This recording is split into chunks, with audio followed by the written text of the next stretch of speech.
এছাড়া evidence act বা সাক্ষ্য আইনেও অনেকগুলো শব্দ আছে, যেমন ওরাল এভিডেন্স, তারপরে ডকুমেন্টারি এভিডেন্স, ওরাল এভিডেন্স মৌখিক সাক্ষ্য, ডকুমেন্টারি এভিডেন্স দালিলিক সাক্ষ্য, প্রিজাম্পশন হচ্ছে অনুমান, তারপর আছে কনফেশন আছে দোষ স্বীকারোক্তি।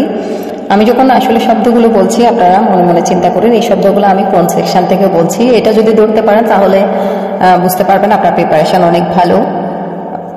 তো প্রিজাম্পশন হচ্ছে অনুমান, তারপরে আপনার আছে অ্যাডমিশন স্বীকৃতি, তারপর কনফেশন আছে দোষ স্বীকারোক্তি, জুডিশিয়াল কনফেশন আছে বিচারিক দোষ স্বীকারোক্তি, এক্সট্রা জুডিশিয়াল কনফেশন আছে বিচার বহির্ভূত দোষ স্বীকারোক্তি,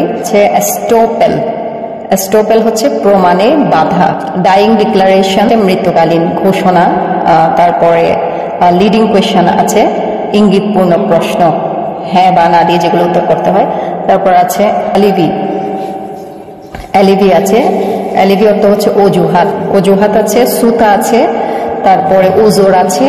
এই শব্দগুলো মানে পুরোটাই ওজোর শব্দটাও কিন্তু অ্যালিভির অর্থ। হ্যাঁ, এটা সম্ভবত সেকশন 11-এ। তারপরে আছে ইনকালপেটরি কনফেশন একটা আছে, আরেকটা আছে এক্সকালপেটরি কনফেশন। ইনকালপেটরি কনফেশন হচ্ছে নিজেকে জড়িয়ে দোষ স্বীকার করা, আর এক্সকালপেটরি হচ্ছে অন্যকে জড়িয়ে দোষ স্বীকার করা।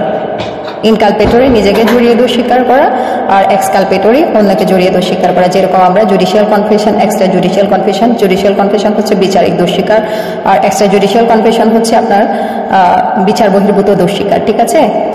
অ্যাকনলেজমেন্ট আছে স্বীকৃতি, তারপর আছে ম্যাট্রিমোনিয়াল বিবাহ সংক্রান্ত, ম্যাট্রিমোনিয়াল হচ্ছে বিবাহ সংক্রান্ত, তারপরে অ্যাডমিরালটি আছে নৌবিভাগ সংক্রান্ত। এগুলো কিন্তু সব এক সেকশনের, এই শব্দগুলো এক সেকশনের, ম্যাট্রিমোনিয়াল, অ্যাডমিরালটি এগুলো হচ্ছে একই সেকশনের।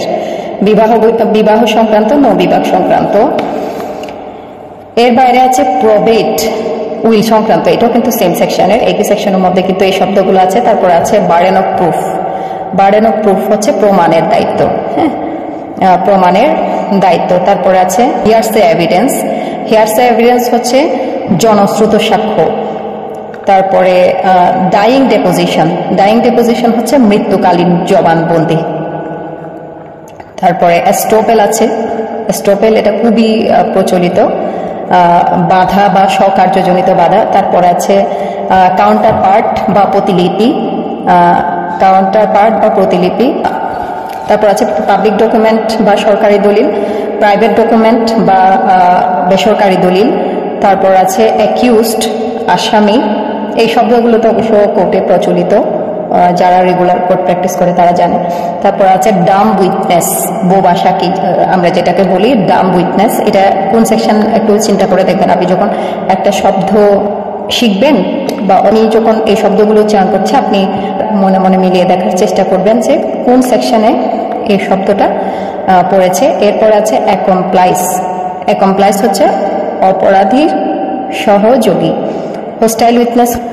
হোস্টাইল উইটনেস হচ্ছে বৈরী সাক্ষী বা পক্ষাশ্রিত সাক্ষী। এই হলো মোটামুটি সাক্ষ্য আইনের শব্দ। এগুলো ছাড়াও আরো অনেকগুলো শব্দ বা টার্ম আছে যেগুলো পরীক্ষার খাতায় দেখা মাত্র আপনাকে বুঝে ফেলতে হবে এটা কোন সেকশন থেকে দেওয়া হয়েছে এবং কোন বই থেকে দেওয়া হয়েছে। বইতে অবশ্যই আপনার ওখানে ক গ্রুপ থাকবে, তাহলে আপনারা একটা ধরতে পারবেন কোন অ্যাক্ট থেকে দেওয়া হয়েছে, সেটা তো ওখানে গ্রুপের মধ্যে আপনি বুঝে যাবেন। কিন্তু আপনি যখন শব্দ বা টার্মগুলো দেখবেন তখন আপনি মিলাবেন এটা কোন সেকশন থেকে দেওয়া হয়েছে সেটা মিলাবেন। এই হলো মোটামুটি আজকের ভিডিও। আরো অনেকগুলো শব্দ আছে, এখানে প্রচুর গরম। আমি ভিডিও মেক করার জন্য ফ্যানটা বন্ধ করে দিয়েছি, যার কারণে একটু গরমটা বেশি লাগছে। শব্দগুলো একটু ভালোভাবে দেখবেন, শব্দ অথবা ইংলিশ যে টার্মগুলা যেগুলো সরাসরি সেন্টেন্স থেকে তুলে দেওয়া হয় সেগুলো একটু দেখবেন, তাহলে মোটামুটি অ্যান্সার করতে পারবেন। শব্দের অর্থ যখন আপনার জানা থাকবে, আপনি যখন শব্দ বা ইংলিশ টার্মের খেলা যখন আপনি ধরতে পারবেন তখন অ্যান্সার করা অনেক ইজি হয়ে যাবে। আপনি মনের মাধুরী মিশিয়ে অ্যান্সার করতে পারবেন। তো বার কাউন্সিল পরীক্ষায় আপনি যদি অ্যাডভোকেটশিপ রিটেনে যদি চ্যালেঞ্জ নিয়ে পাশ করতে চান, অবশ্যই ইংলিশ টার্মগুলোকে খুব ইম্পর্টেন্সি দিবেন। আমি বারবার বলছি, ইংলিশ টার্ম বা ইংলিশ যে শব্দগুলো সেগুলোকে অনেক বেশি ইম্পর্টেন্সি দিবেন এবং অনেক ভালোভাবে খুব ক্লিয়ারভাবে কিন্তু ওই শব্দগুলোর অর্থ মনে রাখার চেষ্টা করবেন। অন্তত পরীক্ষা পর্যন্ত যেন কেউ ভুলে না যান। হ্যাঁ, পরীক্ষা পর্যন্ত যেন সকলের মনে থাকে। সবার জন্য অনেক অনেক শুভকামনা। অন্য একদিন আরও কিছু শব্দ বা ইংলিশ টার্ম নিয়ে আমি আলোচনা করব। আমি কিন্তু গতানুগতিক স্টাইলে পড়ানোর চেষ্টা করছি না, ওইভাবে পড়ালে কিন্তু আমি শেষ করে দিতে পারবো খুব দ্রুত।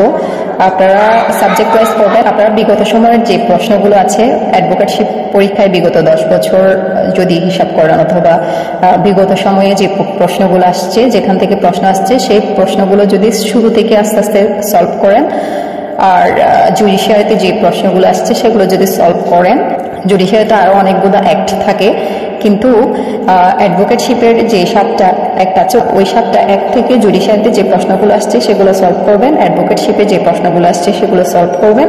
এগুলো সলভ করলে আপনাদের দুইটা উপকার হবে। একটা হচ্ছে আপনারা 50% পরীক্ষার জন্য প্রিপেয়ার্ড হয়ে যাবেন। ওই প্রশ্নগুলোকে ঘুরিয়ে ফিরিয়ে হয়তো বা ইংলিশ টার্ম অথবা অন্যভাবে পেঁচিয়ে টেঁচিয়ে দিতে পারে। আর সেকেন্ড হচ্ছে আপনার প্রশ্ন সলভ করার যে অ্যাবিলিটি সেটা বাড়বে, আর প্রশ্নের সাথে সেকশনের সামঞ্জস্যতাটা দ্রুত ক্যাচ করার অ্যাবিলিটিটা আপনি গেইন করতে পারবেন। সো সকলের জন্য অনেক অনেক শুভকামনা। ভালো থাকবেন। আল্লাহ হাফিজ।